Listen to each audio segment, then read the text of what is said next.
In this video, I want to talk about how to make your everyday a little more magical. This year, I've just been focused on sprinkling a little bit more magic in, on creating little magical moments, on weaving threads of magic into my days and into my weeks. I want to talk about how to maximize your happiness, how to turn mundane moments into more magical ones, and how to make your experiences themselves more magical. Sink into your happiness. To create more magic in your days, stay with your good feelings, your good experiences, and your good thoughts for longer. In your mind, you want to spend a little bit longer with that feeling of love that you get when you see your friend light up when they're talking about something they're interested in. You want to let your attention linger on the gratitude that you feel when you open up to a friend and they react in a kind way. Not only does this retrain your brain, but it also creates a little more magic in your days. The author of the book Resilient talks about how we learn ways of thinking the way that we learn ways of doing everything else, through a lot of practice. The way that they describe our minds in this book reminds me of the YouTube algorithm or the TikTok algorithm. Just like how on YouTube you can retrain the algorithm by clicking on the videos that you want to see and watching them for a little bit longer than you might normally, you can also retrain the algorithm of your brain by letting your attention sit longer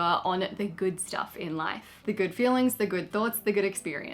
Everyone knows the experience of sinking into a feeling. You've done it before, whether you've done it consciously or unconsciously. You might remember a time when you've sunk into sadness. That's really easy to do, but you could also remember a time when you've sunk into gratitude or into awe. And that is a genuinely magical feeling. To really sink into an experience, you want to lengthen it. Stay with it for as long as you can. Notice any other helpful elements that show up, any thoughts, any additional feelings that show up. Your brain adores the interesting, the novel, the new, so look for what's interesting about the experience that you're having. Try to see it almost from a fresh perspective, as if it's the first time you've had that feeling. Value the feeling. So make a mental note about what is so valuable about this experience, how it's helping you, why you want more of it in your life. And remember that the longer your neurons fire together, the more likely they are to wire together in the future. Create more variety. The working paper titled "Will Variety Make You Happy?" concluded that yeah, it will. I know for sure that the days where I work in a cafe, I go for a little walk of the afternoon, I have a Pilates session booked in, are the days that I enjoy the most. Those are the days that I remember, especially compared to the days where I sit at my desk for the entire day and then move myself to the bed when I get to it. In this research paper, they looked at the impact of the variety of activities and the impact on our overall happiness. And over a day, a week, and a month, variety will consistently make you happier. It's really not shocking. Our brains love novelty. And when we do and we see all the same stuff all of the time, even if it's positive stuff, even if it's great stuff, even if it's beautiful stuff, our brains just grow bored. So to create more magic in your days, design them with variety in mind. Switch up your activities. In the morning, you want to do deep work, do chores in the afternoon, have friends over for dinner at night. Do keep in mind that even with variety, if you're trying to squish it all into a short period of time, you feel the time crunch, that's going to make you less happy. Don't do that. And switch up your locations. Work at a cafe, work at a library, take yourself to a co-working space. You can actually do this within one experience. So me and a friend went to a market and we decided to move around the market, and as we had different pieces of food, we decided that we wanted to move to different locations in the market, find good places to sit. So we had a hot chocolate in one cute location, we had dinner in another cute location, we had fairy floss in another cute location. It was just a time. It was great. It sounds really simple, but the variety just made the night more fun. Small talk more. I was talking to someone recently and I was saying how some of my favorite, most memorable, but tiny moments are interactions with strangers. I pick up bread at the grocery store and the lady beside me says, "I've been eating that bread for 5 years and that's really good bread, you're making the right choice." I marvel at her consistency in eating the same bread for 5 years. We talk about how many options of bread there are. We have a little chat. I never see her again. My mood is up instantly. I feel connected, and something about those moments is just so magical to me. I love them. They make my day. I want more of them in my life. And the girl that I was telling this to was like, I actually think that's been backed up by a study. So in this piece of research, commuters in Chicago were asked to either chat to a stranger on the train or just sit quietly alone and do what they usually would do on their morning commute. The people who are having conversations with strangers reported the most positive experiences. The people who didn't talk to anyone reported the most negative experience.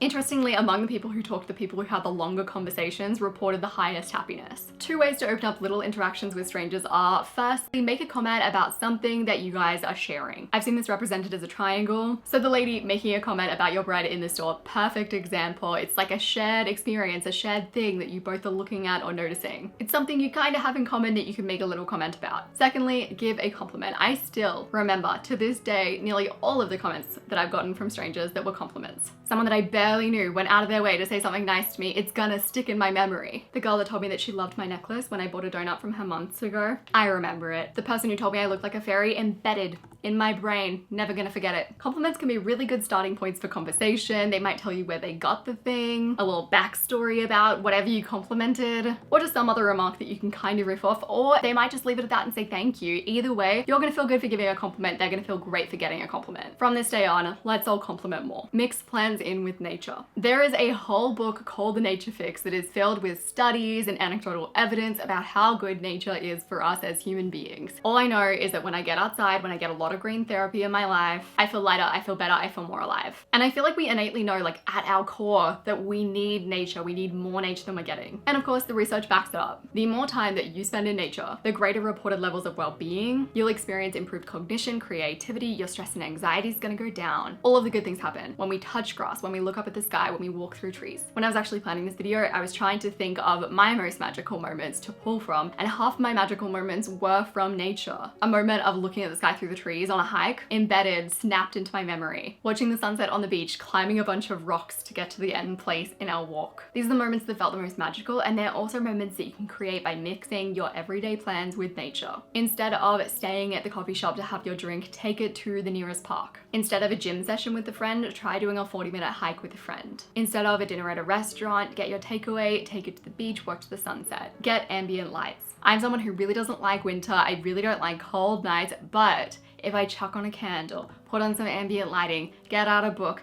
get a cup of tea, it's nothing but cozy, and most of that is due to the magical ambient lighting. This is the most physical, tangible change in this video. It's also one of the easiest changes that you can make. There is not a single magical looking scene that has white overhead lights. When you look up magical settings in Google, this is the kind of stuff that's gonna come up. Overhead lights, none. Lamps, yes. Twinkle lights, yes. Little dimmed colorful lights, yes. Making this change in your house is as simple as replacing your light bulbs with warm toned light bulbs. You can also get dimmable light bulbs. Better yet, instead of turning on overhead lights, get a bunch of low level lamps. You can add candles, real or fake. Create themed moments in your week. My current favorite ritual is Starbucks Sundays. On the very first day of this year, it was raining. It actually wasn't a Sunday, but I decided that I wanted to venture in the rain, drive in my car, get myself a hot chocolate. I turned on my playlist called New Year, New Energy. It was good energy all around, and I drove myself to get a hot drink. The place that I wanted to go, not open. I went somewhere else, but I didn't mind